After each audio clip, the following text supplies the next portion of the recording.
ಕುಂದಾಪುರ ಹೆಮ್ಮಾಡಿ ಗ್ರಾಮ ಪಂಚಾಯಿತಿ ಕಚೇರಿ ನೂತನ ಕಟ್ಟಡವನ್ನ ಕುಂದಾಪುರ ತಾಲೂಕು ಪಂಚಾಯಿತಿ ಅಧ್ಯಕ್ಷೆ ಶ್ಯಾಮಲಾ ಕುಂದರ್ ಉದ್ಘಾಟಿಸಿದರು.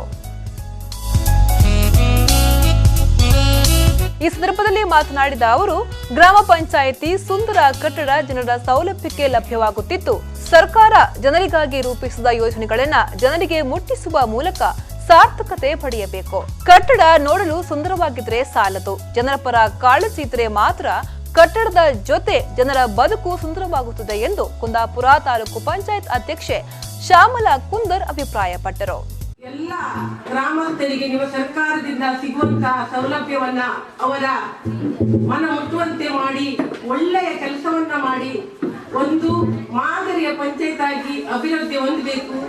ಅದೇ ನಿಟ್ಟಿನಲ್ಲಿ ನೀವು ಎಲ್ಲರೂ ಒಳ್ಳೆಯ ರೀತಿಯಲ್ಲಿ ಅಧ್ಯಕ್ಷರು, ಉಪಾಧ್ಯಕ್ಷರು ಒಳ್ಳೆಯ ಕೆಲಸವನ್ನು ಮಾಡಿಕೊಂಡು ಎಲ್ಲ ಪಂಚಾಯತ್ ನಮ್ಮ ಹೆಮ್ಮಾಡಿ ಪಂಚಾಯತಿನ ಎಲ್ಲ ಊರ ಗ್ರಾಮಸ್ಥರನ್ನ ನೀವು ಒಂದು ಅವರ ಸಿಗುವ ಸೌಲಭ್ಯಗಳನ್ನ ಸರ್ಕಾರದಿಂದ ಸಿಗುವ ಸೌಲಭ್ಯ ಅವರ ಮನ ಮುಟ್ಟುವಂತೆ ಮಾಡಿ ಅವರನ್ನೆಲ್ಲರನ್ನು ಒಂದು ಮನ ಒಲಿಸುವಂತೆ ಕೆಲಸ ಈ ಪಂಚಾಯತ್ನಲ್ಲಿ ಆಗಬೇಕು.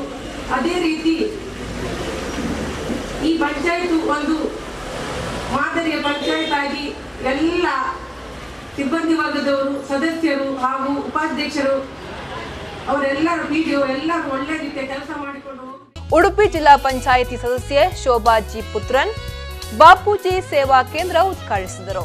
ಕುಂದಾಪುರ ತಾಲೂಕು ಪಂಚಾಯತ್ ಸದಸ್ಯ ರಾಜು ದೇವಾಡಿಕ ನಾಮಫಲಕ ಅನಾವರಣಗೊಳಿಸಿದರು. ಹೆಮ್ಮಾಡಿ ಗ್ರಾಮ ಪಂಚಾಯತ್ ಅಧ್ಯಕ್ಷೆ ಜ್ಯೋತಿ ಹರೀಶ್ ಭಂಡಾರಿ ಅಧ್ಯಕ್ಷತೆ ವಹಿಸಿದರು. ವೇದಿಕೆಯಲ್ಲಿ ಹೆಮ್ಮಾಡಿ ಗ್ರಾಮ ಪಂಚಾಯತ್ ಉಪಾಧ್ಯಕ್ಷ ಆಂಟೋನಿ ಲೂಯಿಸ್, ಕುಂದಾಪುರ ತಾಲೂಕು ಪಂಚಾಯತ್ ಇಒ ಕಿರಣ್ ಫಡ್ನೇಕರ್ ಹಾಜರಿದ್ದರು.